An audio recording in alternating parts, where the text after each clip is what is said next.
Hi, it's Winton Churchill with the Barefoot Consultants, and we're just getting started here. I am going to check my microphone here. 1 second. Let's see. Is that? There we go. Seems to be working. Highly technical method of checking out whether it works. Tapping on it. All righty. And today we're going to be talking about common mistakes new folks make in proposals. And that's a thing, of course, that we see all the time in support and talk about on our Tuesday night calls. Is that there's certain things that people that are new to this tend to make as they go into working online. And we're going to talk about some of those. And we're going to talk a little bit about a bill that was defeated basically in California that is very good news for the freelancing business. So we're looking forward to that one, to talking a little bit about that. And then as we go into a few other things that are going on in questions that we had already roll in. So we're going to take some of those. And then we're going to circle back around and take any of your questions that you have. And so with that, I'd like to get started on talking about common proposal mistakes that people make. Very frequently happens as people begin dipping their toe into the water of freelancing, and they get their profile up and they're ready to go get some jobs. And we see certain common things that occur. And one of the really common things is that people write too much. They really put way too many words, way too many comments, talk too much about themselves and how good they are and that kind of thing. The typical proposal should be about 150 to 250 words long. So not very long at all. Gosh, I've seen them so much longer. And the buyers that work online and review your proposals, they want to quickly see that you are what you can do for them. They're looking at your proposal, and in the terms of having self-awareness, you got to think about they're also looking at other people's proposals. So they might be looking at a half dozen to a dozen proposals, and they don't want to read a lot of sort of extraneous detail about your life and who you are and what you've done. If you've created a good profile, that information is there. They want to read your proposal, and they want to either get excited about your proposal or understand that it's not really a fit for them. If they like your proposal, the very first thing they're going to do is go to your profile. And so they will get to know everything that's in your profile. And a lot of first-time freelancers don't understand how freelance buyers do this and how they go through this process. Hi, Keith. How you doing? Good to see you here. Let me flip on my my comment machine and give you a little shout out there. Good to see you. So what we'd like to do is teach this idea of scanability. Your proposal should be scannable. It should be very succinct in to the point. So that's very interesting, Keith. Are you from Montevideo, Uruguay? Is that where you're calling in from?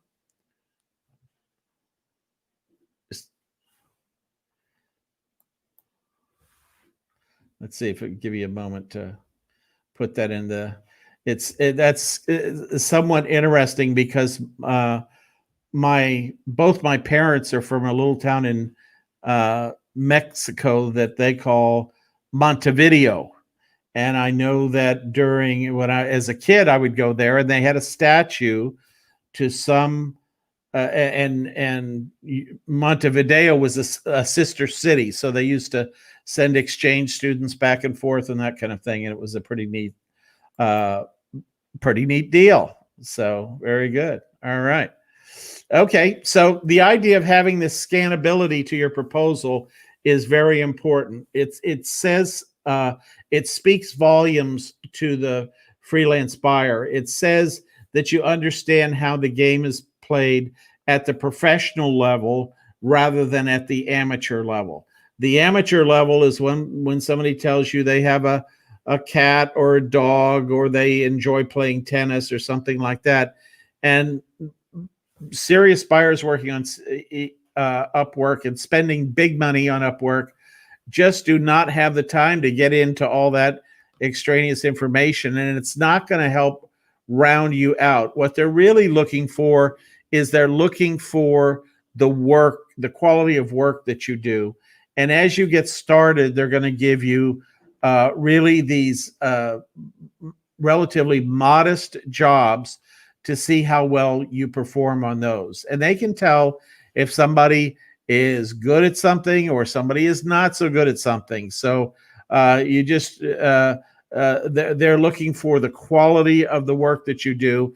And usually it's around a very small assignment as you're getting started. So you always want to keep that in mind. You know, some people I know go onto the networks for the first time and they say, oh, it's a quick $25 job making a spreadsheet for somebody, and I'm not going to put a lot of time into it. Well, that's just the opposite attitude than the one you want to have. Is I'm really going to demonstrate to this client that I have a mastery of spreadsheets, and I can take their specific needs and lay those over the spreadsheet requirement and do a really good job and produce a really good spreadsheet for them that they find very useful. So some people say, well, when they go on interviews, well, I don't like to go on an interview for a job, say, but the equivalent to going on an interview in the virtual world is doing some small project on Upwork or one of the other freelance platforms. And that's one of the most important ways that freelance buyers screen freelancers for doing long-term projects. So important to understand. The next thing I want to talk about on proposals is the overuse of the word I. And for those of you that, like most of us, when we write a proposal, we write it in Microsoft Word. So this is easy for you to check, is you can look up the number of instances that you use the word I. And when we're looking at a proposal in support that somebody says, well, I should have got this job, but they just didn't seem to respond to my proposal. What we point out is that you use the word I in 17 times in a page and a half, and it says, I did this, I did that. It's not relating that to what the buyer is actually wanting to accomplish. It's your 15 years experience doing proofreading and editing means the buyer will get a professional outcome in terms of the product that they're giving you. So that's a very important thing to understand. And one of the tricks that we suggest to our members that participate on our Tuesday night call is we talk a lot about doing this search, putting I in the search category and just see how many pop up. It's a great way to check yourself to make sure unnecessary I's don't creep into that.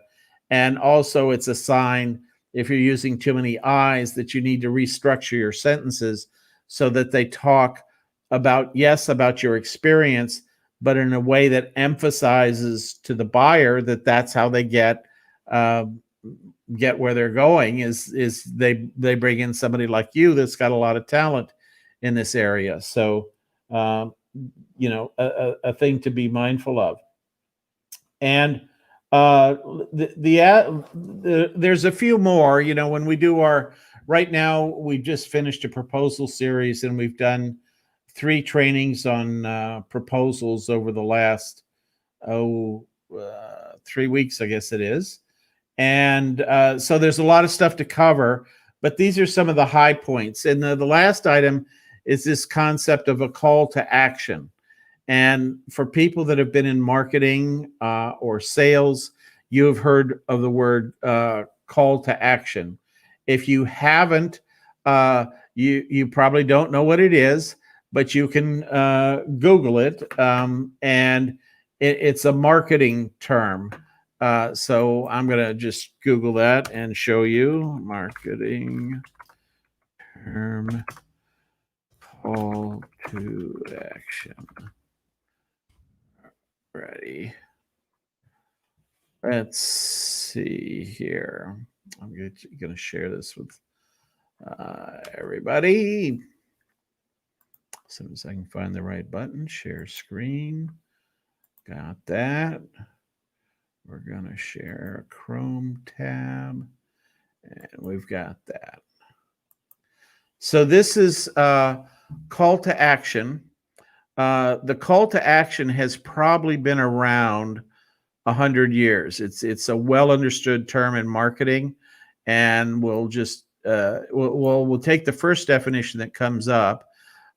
Is a marketing term that refers to the next step a marketer wants the audience or reader to take. A call to action can have a direct link to sales. Before the internet came along, the big call to action was to call an 800 number and get a free brochure, or talk to a salesperson, or whatever it might be. And so, if you want to go a little bit deeper on that, you can read in Wikipedia all about it. And let's see, do they give the date? There was a number of people that began writing about call to action in the early 1900s, if you can believe that. And you can see that all the references cited here are from the year after the year 2000.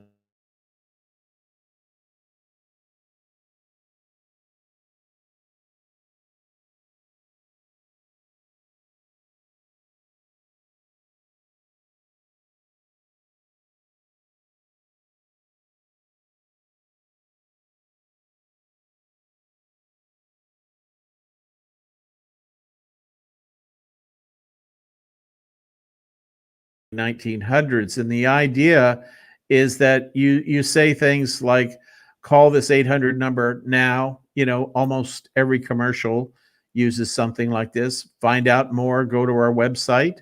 That's a very typical call to action. Visit a store today. That's another very typical call to action. Of course, now that we're in lockdown, not a lot of people are visiting a lot of stores. Some people are visiting now some stores, which is always good to see things beginning to open up. So that's a real plus. So this is something that you want to take to heart and understand by putting a call to action at the end of your proposal. Oops, let me undo that. There we go. You have a much increased chance of having somebody take action based on what you're suggesting. And a lot of people turning in proposals, I would guess the majority, do not put calls to action in their proposals. We buy quite a bit of stuff on the various networks, and a lot of proposals we get, there's no calls to action. So it gives you sort of an extra measure of impact when you do an online proposal. So very good thing to look at. So if you have any questions today, I'm happy to take those. You can pop those in the area and in the chat, and I'll see those, and I could happy to answer any of those. Obviously, as we're doing this live on Friday, November 6th, we're in the throes of a very uh, contentious election. Still don't understand really which way it's going to go, and that throws businesses sometimes into a little paralysis of planning and that kind of thing. They might say things like, "Well, we want to wait and see what's going on," or that sort of thing. One analysis I saw this morning is that the stock markets continue to do fairly well because they think that no matter which way it goes, that there's a good check and balance between the House, the Senate, and the president. So there's a, and for those of you listening internationally, there's kind of a three-way split. There's uh, complementary parts of the government that can offset one another. The Congress develops the laws, and the Senate approves judges, and so there's a dividing up of activities there. And the thinking is that now that the election has at least run, that we kind of know how it's going to unfold, and it's really sort of more important to the economy how the House and the Senate unfold, and that looks to be a configuration that seems to please Wall Street, and so and then of course we continue to see lots of articles about companies taking greater advantage of freelancing. If you haven't taken a look at those, you really want to jump out there and look at those, because just Google freelancing after the pandemic, and you'll see lots of articles. Let's see, I had one up here just a moment ago here. Let's see if I can call that up. Let's see. Boop.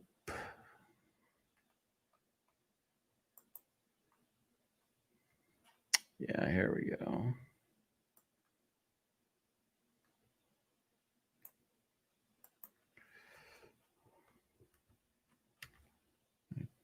Get that over there. Okay, share screen.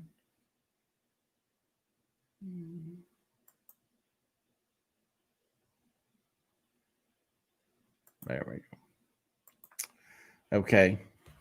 Just a smattering of the articles talking about the increase in work with freelancers, how companies are re-examining their staffing and saying, can we be more flexible and more easily adjust our expenses by having a combination of employees and freelancers? And that looks very much like what's going to be happening. So we'll see that. And these articles are just coming out every day. It's amazing how everybody has recognized the opportunity here. So this is really, in my mind, the best time to get set up and get ready to go on all of this is really right now with what's happening here in the marketplace. So would encourage you to do some of that research on your own. Everybody has a different set of skills and might be working in a different industry. So if you had an industry that you worked in, like retail stores, or a particular focused industry like camping supplies or something like that, look up just freelancing in camping supplies, and you'll see all kinds of camping supply stores or something like that. You'll have to play around with it to get it quite right. But a lot of companies, the general trend is retail stores are, of course, they don't have salespeople in the store, and they don't really have people walking into their store in most of them yet. But what you can do is you can have basically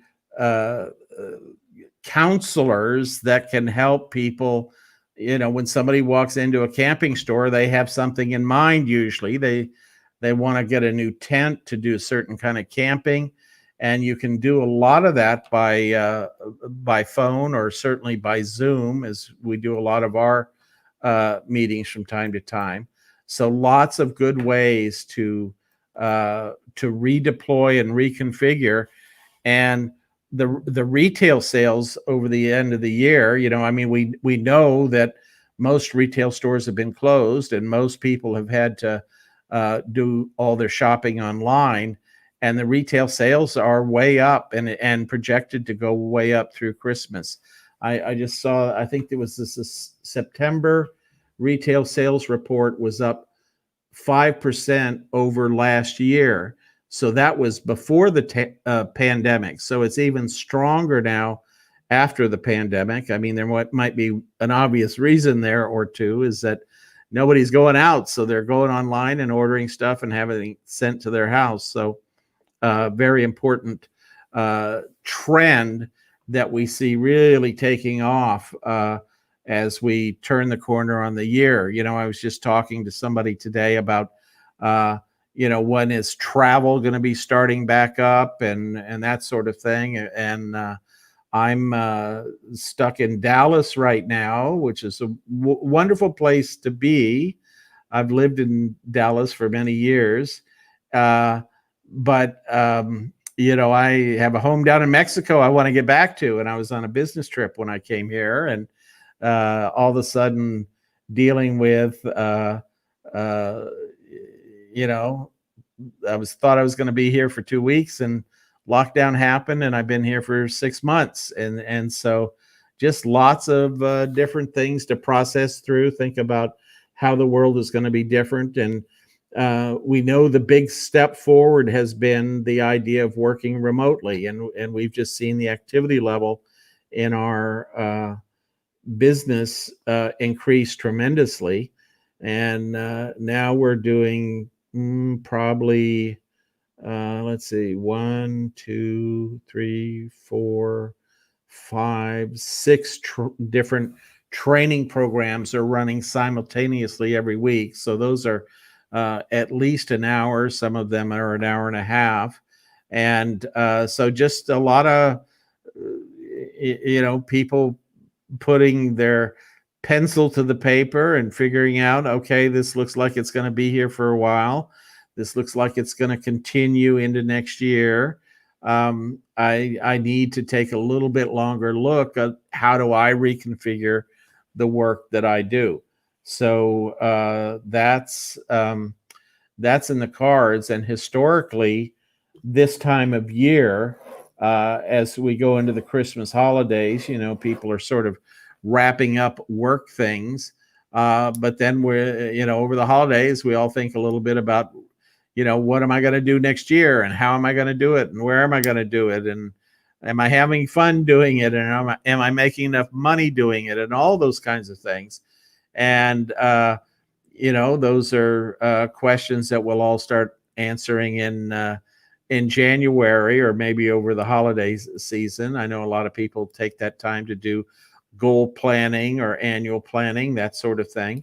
And so we'll be busting out on next year,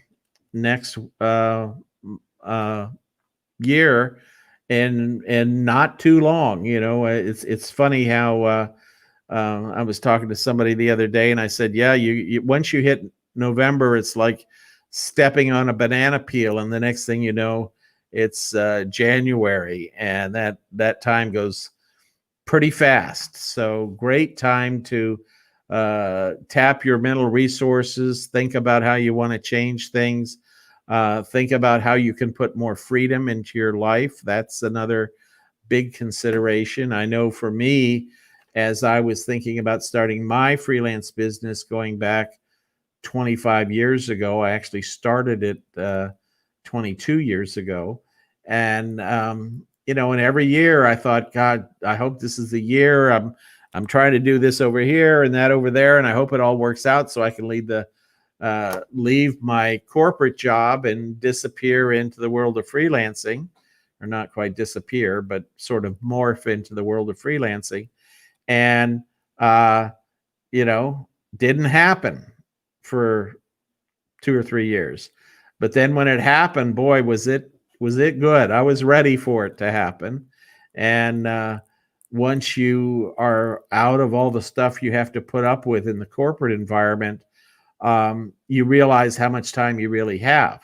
In fact, now a lot of people have realized how much time they really have because they don't have to get up every morning and take a shower and get dressed in a wardrobe they have to have for work, and have a car take the car they have to work, and pay the insurance for the car they have to go to work, and just put up with all the craziness. I mean, many of you that work in corporate situations know what that's like. A lot of the time you spend doing meetings, you know, talking to people that are really not, with conversations that are not high priority, not the kind of things that really move the work that you're supposed to be doing forward. And that was one of my big frustrations of working for major corporations. Of course, the benefit of those corporations is you're able to go to school on their methods. You know, they have best practices. You know, you learn how to do things. You know, there's a dozen ways to do something, but you learn in certain situations which ones are best. And that is information that long after you've left that company, you retain that. You know, I worked at Ryder Systems, the yellow truck company, basically based in Miami, Florida. And, you know, just learned so much in that job about, you know, sort of workflow and how things flow through a corporation and how things flow back and forth to customers and that kind of thing. And the other thing that many freelancers don't recognize is that every time you do a job on one of these systems, is that you can decide, conscious decision, is this just a job that I'm going to do and get paid for, or do I find a job that will really help me tap in and learn stuff that I don't know now? And that's one of the big wins of working online. It's a little bit like going to a seminar on whatever the topic is of the kind of work that you're doing. You get to learn what different companies, different nonprofit organizations, different government agencies, you get to see the inside of how they work. You know, every once in a while I have somebody who'll say, well, I want to start a blog. And, you know, and I tell them, well, you know, and 200 million people around the world had the same idea. You know, what's going to make your blog different? There might be something that makes their blog different. You know, and I remember having this conversation while sitting at a computer, and somebody says, well, it's going to be about yoga. So I typed in yoga and I said, okay, there's 11 million websites on there about yoga. What's going to make yours different? You know, and I suggested that the person go on to a network and look for jobs like proofreading, editing, that sort of thing, that will bring you into an understanding of what that world is like. So you can do those kind of jobs, editing, proofreading, if you're good at that, writing, if you're good at that, about a topic like yoga. When you're combining those two, you're just going to learn a whole lot. So it's a great way to get that going. So with that, if there's any other questions, just pop them in the window there, Greg. Yeah, this is live on November 6th. I just saw you pop up on the screen. So welcome. We're going to end a little bit early today because I have a commitment to make shortly after this, but we'll look forward to seeing you again next Friday. And for our members, like Greg, we'll see you on Tuesday night. And Keys, we'll see you on Tuesday night if that works out, or certainly on the replay. If you've gotten any information you consider helpful on this, would you hit the like button? That helps other people see this within our world on Facebook, the way that Facebook works. And you can do that. And Greg, I see you're having an Upwork problem. So send that into support and just say, ask Margaret to send it along to Winton, or you can ask it live on Tuesday night and we'll talk about it. That's a good suggestion. So we'll see you on Tuesday night with that question, and have a great weekend. Congratulations, you've survived another week in a world that's seemed to be kind of insane lately. Hopefully things will settle down, and we'll see a little more certainty. But it looks, from one standpoint, at least in the financial community, that a lot of the certainty is already settled in. They kind of, no matter which way it goes, it seems like the financial community likes it. So we look forward to seeing you next week, and seeing you on our Tuesday night call for all our members. So have a great week freelancing, and we'll see you soon. Take care.